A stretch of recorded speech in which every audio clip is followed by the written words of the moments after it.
Hey, hi, hello, welcome back to my channel. I'm Jesse, and today we're doing a book tag. At the time of filming this, I'm not sure what the title is, but this is what the title is. This is what I came up with. Basically, in this tag, we're going to be coming up with a fictional camp. Through a variety of questions, we're going to come up with a camp name, cabin names, counselors, flags, etc., etc. During one of my recent reading party live streams with my channel members, I came up with these camp-related prompts for our reading sprints, and I just felt like it would be a fun thing to turn into a book tag. So that's kind of like what initially inspired this idea. Summertime always reminds me of summer camp. The only real summer camp that I ever went to growing up was like a church camp situation, which honestly, I didn't love. It wasn't my favorite thing ever, but I was forced to go in my middle school years and forced to go in my high school years, so yeehaw! Yeehaw! I always really dreaded it just because of like the social aspect of it, because truthfully, I did not know that many people in my church. I did not have a lot of friends at my church, so going to a camp with all these strangers was not an exciting thought to me. I was like, this does not sound that fun to me. But the thing is, I always loved consuming media growing up that had some kind of camp element to it. Like when I was a kid, I loved this reality TV show that was for kids called Beetlejuice, which literally followed these kids at summer camp. There was drama, there was romance, there was lifelong friendships built at this camp. And so like I always loved the idea of a camp, but then I would go to a camp and I would be like, I am socially and mentally drained, I can't do it. But because I did go to like a church summer camp from middle school through high school, I do associate summertime with camp, and summer is here, so let's bring on the camp vibes. Let's get a little nostalgic today and create a fake camp. I'm excited about it. Without further ado, let's get started. First up, campgrounds. What fictional world do you want your camp to be set in? I'm not gonna lie, going into this book tag, I know the concept that I want for my campgrounds. I know the vibe that I want for my campgrounds. That vibe being haunted, spooky, a little bit terrifying. A camp that I myself would not exactly want to attend, but it's a fictional camp. We're making up this camp. It's not real. So therefore, it's all right. I don't think that I would ever like go out of my way to stay at an actual haunted place. Like, I don't mind visiting a haunted place during the day when the sun is shining, the skies are blue, but the second the sky gets dark, nope, I'm staying away from the haunted places. I actually visited a haunted hotel somewhat recently. It was the Crescent Hotel in Eureka Springs, Arkansas. And like just visiting was enough for me. I didn't need to stay in the haunted place. Like I got the eerie vibes. I understood the fact that like it's haunted. I do not need to stay the night at that hotel to understand the fact that it's haunted. Like I don't want to mess with no ghosts. Not happening. I will just visit the hotel, see the historic nature of it, and be on my way. I don't want to spend the night with the ghosts. I don't want to have no ghosty sleepover.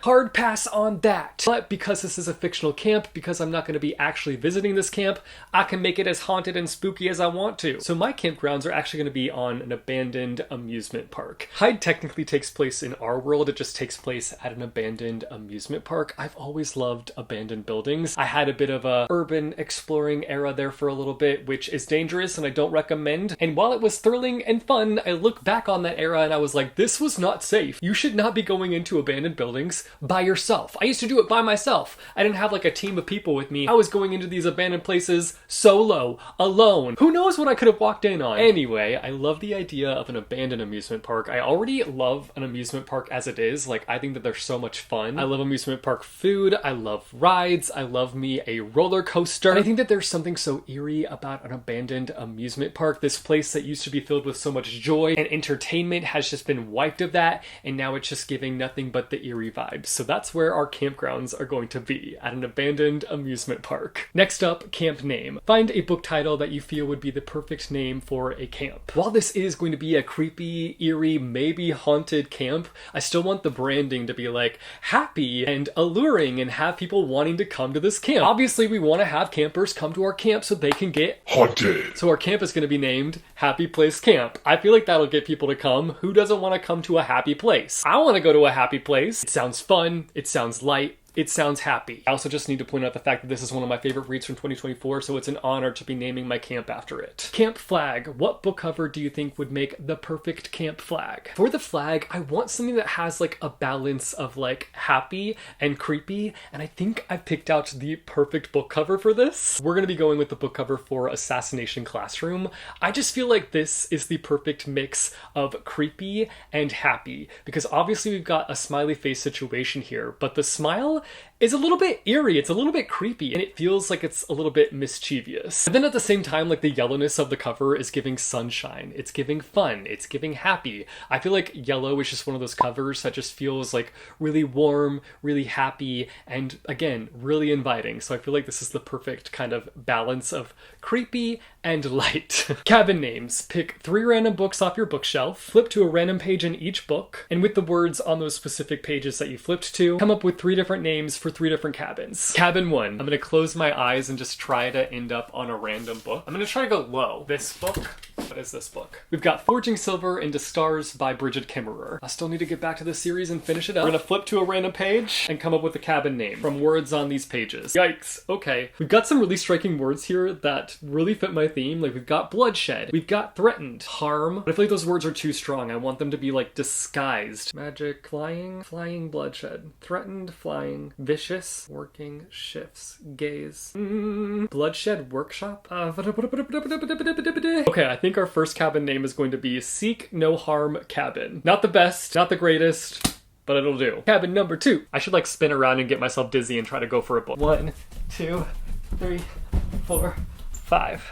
Oh, that was my microphone. I'm so sorry. So that means that my bookshelf is here. I feel like that did not help at all. I'm not going to do that again. This book. Ideally, I would pick like a horror book. How to Make Friends with the Dark. This is a very dark contemporary story, so there might be something in here that I can work with. Let's flip to a random page. We're going with this page. Yells. Dirt. Cracks. Cracks. I like cracks.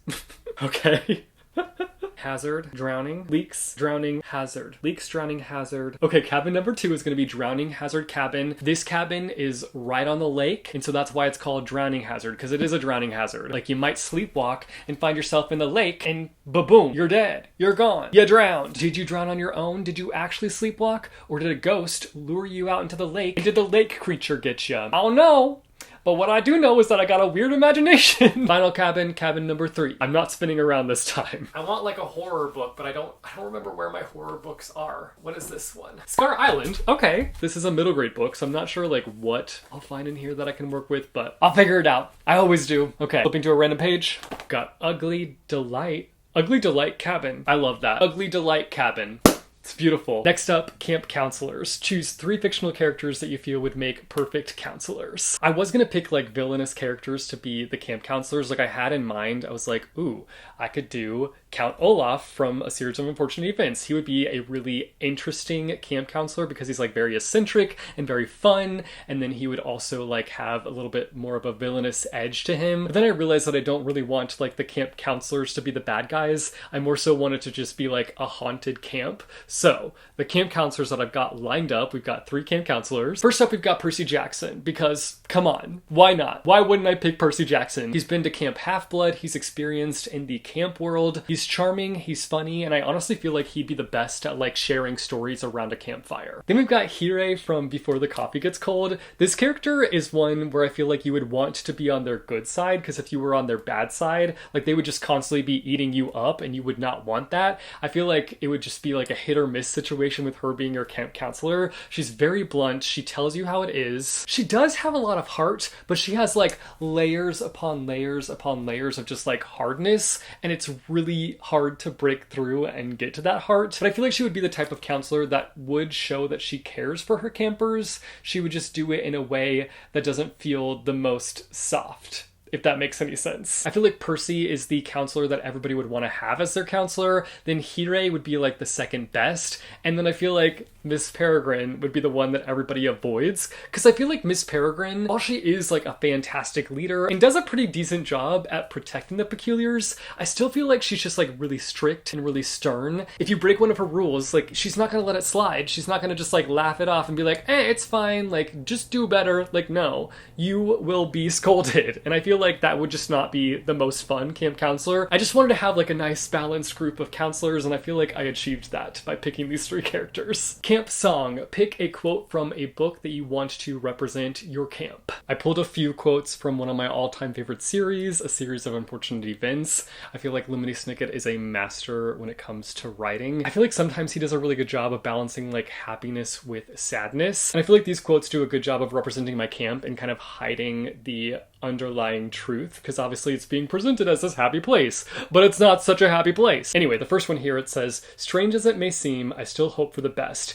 even though the best, like an interesting piece of mail, so rarely arrives, and even when it does, it can be lost so easily." The other one I chose is, "I don't know if you've ever noticed this, but first impressions are often entirely wrong." Obviously, when campers first come to the happy place camp, they're like, oh, this is such a happy-go-lucky, fun place. And then terror strikes. Bring on the ghost, bring on the lake creatures. Is that a werewolf? Is that a vampire? A bear? How many creatures can I fit on my campgrounds? Camp activity. Pick an activity from a book that you feel would fit your camp's vibe. I mean, since the campgrounds are already on an abandoned amusement park, they gotta play the game of hide. In Hide, people are playing hide and go seek for a week in an abandoned amusement park, so we're not gonna go like that far with it. We'll just say that they play hide in the nighttime after they tell ghost stories around a fire, have some s'mores, sing some songs, then they go and play the game of hide. I actually would love playing a game of hide and seek at an abandoned amusement park. Obviously, not under these circumstances, like, I don't want to die, no thank you, but like, I love hide and seek, it's so fun.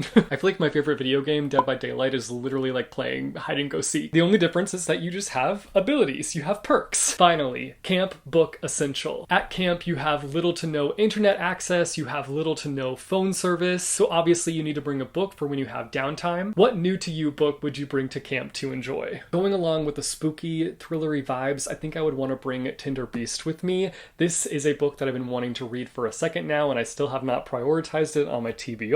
I don't know if it's necessarily a horror moment or if it's a thriller moment. Sunny's mother always told her that no matter what happened to her, that she should look over her 4 siblings. But when a murder occurs and her brother Dom's hands are like covered in blood, she can't help but like think the worst, but at the same time she remembers what her mother told her, and so she's like, you know what, I've got to stand up for my brother, I've got to, figure out the truth. Soon enough, people are dropping like flies. Murder after murder is happening, and Sunny is like, there is no way that my brother is responsible for all these murders. So Dom and Sunny team up to clear his name and prove his innocence. I feel like if I was going to Happy Place Camp thinking that it was going to be just like this light, bright, fun place that's like going nonstop with the happy vibes all day, every day, that I would want to bring like a little bit of a darker, heavier book with me just to kind of like balance things out, because sometimes too much of the fun, bright, happiness vibes is too much. Too much of a good thing can in fact be too much of a good thing. I would want to bring a book with me that had a bit of a darker vibe to it. That's it for this summer camp book tag of sorts. Let me know down below in the comments if you guys enjoyed this video.